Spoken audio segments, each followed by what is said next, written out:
Take 7 action.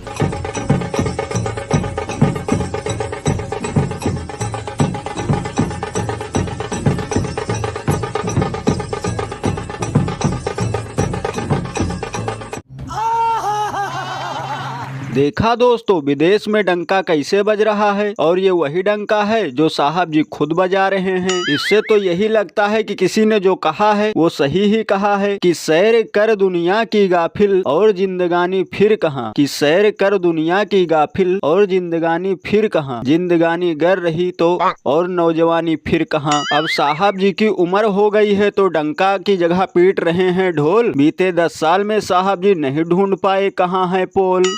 ये बड़ी अच्छी बात कही आप। वैसे हमने सुना था कि चाय वाला है, लेकिन असल में तो ये बैंड बाजा वाला है। इसीलिए तो 10 साल में इसी तरह सबकी बजा रहा है। बड़े बड़े सुरमाओं को भी तिहाड़ दर्शन करा देता है। और हो सकता है कि जैसे हर चीज में होता है साहब जी का नाता, वैसे ही बचपन से होगा ढोल लंगाड़े से साहब जी का पुराना नाता। साहब जी जीवन का एक काल बैंड बाजा वालों के साथ भी बिताया होगा। इसीलिए तो लोग घनघोर बेइज्जती करते हुए कहते हैं कि विश्व गुरु का डंका अब जोरों से बज रहा है, क्योंकि दुनिया भी जान गई है कि आता जाता कुछ नहीं है, लेकिन साहब जी मस्खरी में पूरे मास्टर हैं। बताओ, यहाँ एक तरफ युवाओं का बेरोजगारी से बुरा हाल है, किसान लोग इन दिनों सांडों से परेशान हैं, आए दिन महिलाओं पर अत्याचार हो रहा है, लेकिन साहब जी हर हफ्ते विदेश जाने को तैयार हैं।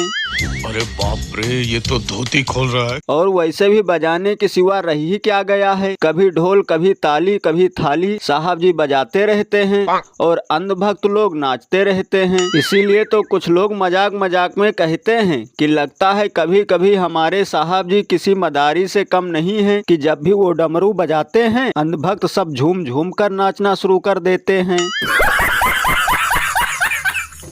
और अभी तो रुको, क्लाइमैक्स अभी बाकी है। 10 साल में कोई आतंकवादी हमला नहीं हुआ, कहीं भी नहीं हुआ। पुलवामा सर क्या था?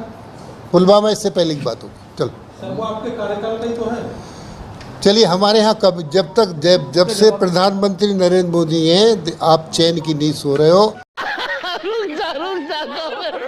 देखा दोस्तों, अब ये साबित हो गया है कि बीजेपी ज्वाइन करने के लिए बुद्धि नहीं मंदबुद्धि होना जरूरी है। यहाँ मंत्री साहब जी बता रहे हैं कि पिछले 10 साल में कोई भी आतंकवादी हमला नहीं हुआ, तो किसी पत्रकार ने पूछ लिया कि पुलवामा हमला क्या था। जवाब मिल रहा है कि इससे पहले की बात है। लगता है ये बिना जानकारी के बोल रहे हैं। अब इनको आगे से बोलने के लिए लिख कर दिया जाए और प्रेस कॉन्फ्रेंस करें तो टेलीप्रॉम्प्टर की व्यवस्था कर दिया जाए। सही पकड़े हैं। और लगता है कंगना रनौत की तरह इनको भी 2014 के बाद आजादी मिली है, इसीलिए इनको जानकारी सही नहीं मिली है। और जब पढ़े लिखे लोग रिक्शा चलाएंगे, अनपढ़ लोग देश चलाएंगे तो यही होगा। इसीलिए हो नहीं पाता देश का विकास। ये वही लोग हैं जो खाते हैं गोबर समझकर चमनप्राश।